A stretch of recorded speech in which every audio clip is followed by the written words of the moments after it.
Today I am talking about the second decan of Gemini. And with Gemini, we refer to the Lover's card in the Rider-Waite tarot deck as representing Gemini. And we have here the idea, the theme with Gemini of pairs, of moving into duality, of separation. It's a card of the intellect, an air sign, Gemini. And we see the wings lifting this guardian angel above the situation, holding the couple with divine protection. We have also, when we enter the idea of separation with Gemini, we enter the idea of a decision, a choice to make. And perhaps the choice, the ultimate choice for our lovers, is to choose to be reunited, to become one once more, entering into unity consciousness, Christ consciousness, the source of all things, becoming one again, a state of non-separateness. There's a sexual tension that we can see here in the background, like a volcano ready to erupt, but not erupted. The choice has not been made yet. The lovers have not fallen. They are still in this Edenic state with this beautiful tension between the lovers as the opposites, these opposing forces, are being united. And when we describe the second decan of Gemini in the Chaldean system, we talk about it as Mars in Gemini. And the card that we use to describe Mars is the Tower card. And what we can see here is that this state of tension that the lovers were enjoying has now been released. There's a level of ejaculation here. We certainly see the phallic representation with this volcano here in the lovers, and here we can see that that discharge has happened. The pent-up force has been released, and what we see here as this beautiful radiant energy of the lovers is now being replaced by something much more destructive. And there's a darkness to the Tower card that can feel like a really harsh reality has been faced, an understanding, some news has come through that's shaken your world, and these lovers are now being thrown to the ground. However, we must remember that the shock that we can get with a Tower moment can also be a welcome change. In order for our lovers to come together in perfect unity, the groundwork needs to be set. They need to come perhaps to rock bottom in order to grow from the ground up together, this united front. So sometimes we can see here with the Tower, there can be a cruelty, there can be an anxiety to this Tower moment, the Mars in Gemini energy. However, it can often represent something that you already knew deep down inside of you.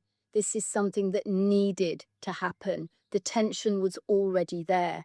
It's just happened now. The worst perhaps has occurred, and now it's time to build back from the ground. And the card that brings the two together, the card that represents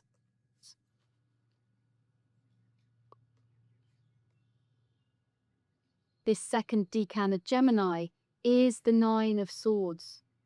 And yes, there is darkness, there is despair, there can be cruelty. This person here has a level of sleeplessness, perhaps a big decision to make, a very Gemini kind of card. And we can start to see that these swords, this mental anguish, is taking a toll. This person is no longer sleeping. And we do have comfort. There is this blanket of security, if only this person would recognize that it's there. And so what we have here is a level of pain, a level of thought patterns that are completely spiraling out of control. There is a darkness to this card. However, much like the Tower card, we can see that where there is darkness, there is also hope, there is also possibility. If our thoughts are able to take us spiraling downward into a state where we are completely unsettled, then we can also see here a ladder. Our thoughts can be used to pull us out again. We can also see this as Jacob's ladder.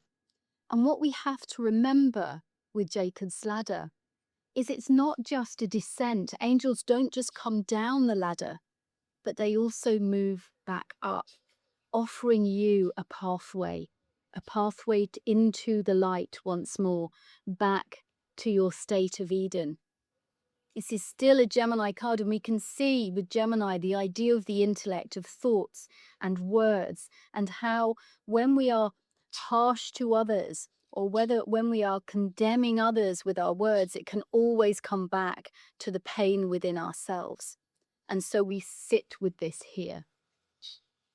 In the previous decan, we encountered the Eight of Swords, and I used the allegory of Plato's cave. And we can see this idea of this person almost undergoing initiation. They've chosen to put themselves with this boundary. Often with initiation, people went into caves or labyrinths, a situation where your mind has got to deal with these uncomfortable surroundings. And here we can see the initiation we've now crossed the threshold, and we're dealing with this darkness, with this dark night of the soul.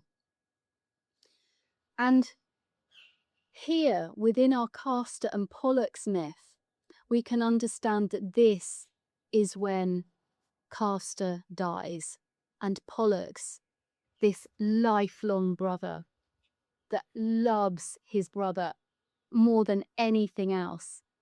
When Castor dies, we can see that these brothers who have been inseparable all throughout their life are now facing, well, Pollux is facing an eternity without his mortal brother, for Pollux is immortal.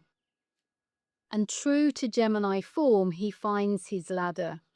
In the darkness, in the despair, he goes to Zeus and he pleads with Zeus to allow them to be together, to find a way to make it work. He negotiates with Zeus. This is so typical Gemini, using words, using the quick thinking way to get out of this situation.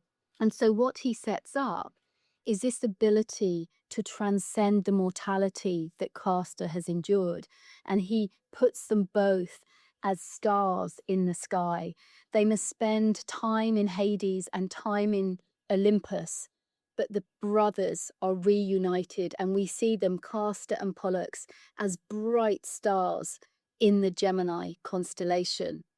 As I said, Pollux finds, in a very Gemini fashion, a way out of the situation. There is a way out. Take comfort that this will not last. To further capture the idea of our Nine of Swords here, as the second decan in Gemini, I'd like to introduce the myth of Orpheus with his lyre, because Lyra is a star constellation in close proximity to Gemini that starts to sort of lighten and brighten up at the time of year as the sun moves through these decans of Gemini. So Lyra, the lyre, and Orpheus, who was given this lyre by Apollo, and he becomes a traveling bard, someone who strikes beautiful harmonies and melodies and sings to people and brings them immense joy. He can enchant people with his lyre. And he falls deeply in love with Eurydice, and the pair of them become inseparable. We've heard about this similar bond between Castor and Pollux, and here we have it between two lovers. But tragedy strikes. Tragedy strikes on their wedding day when Eurydice is chased and she runs away, and as she runs, she steps and is stung by a cobra, and she dies instantly. As she is taken down to the underworld, we find that Orpheus is grief-stricken and literally unable to let her go, unable to face the separation, the loss. And in his grief-stricken anguish, he decides to follow her soul down into Hades, into the underworld. And he travels down there and starts to plead with Hades to release Eurydice back to him, back to life, bring her back to life. And we see here this state of Orpheus in this tragedy. There is grief and there is loss and there is desolation. And in true Gemini fashion, Orpheus plays his lyre to Hades. He finds a way to try and win him round, to enchant him out of this, to allow him to sort of grant him his wish to bring Eurydice back to life. And so he plays his lyre and he is successful. On this rare occasion, Hades grants him his wish, but on one condition, that when he leaves the underworld, he must lead and Eurydice must follow him. And as he makes his way up and out of the underworld, he must not look back.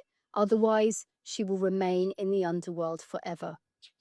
And so Eurydice sets off and he plays his lyre to guide her out of the darkness. But the path is longer than he remembers, and the days go on, and he starts to fall into doubt. He no longer trusts in the path. And this is symbolic of not trusting in the unknown, in the unseen. And finally, just as he's about to reach the outside world and return back with Eurydice, he just cannot help himself. He cannot trust that she's behind him, and he turns around and loses her forever. This is another play out of this Nine of Swords, this second decan of Gemini, this idea of separation. We find ways to move around things. We find the way out. He was given the ladder, but doubt crept in. And this is where I think this Nine of Swords is telling us we mustn't allow this doubt to settle into where we are at. We need to find a way that our thoughts can bring us out of this.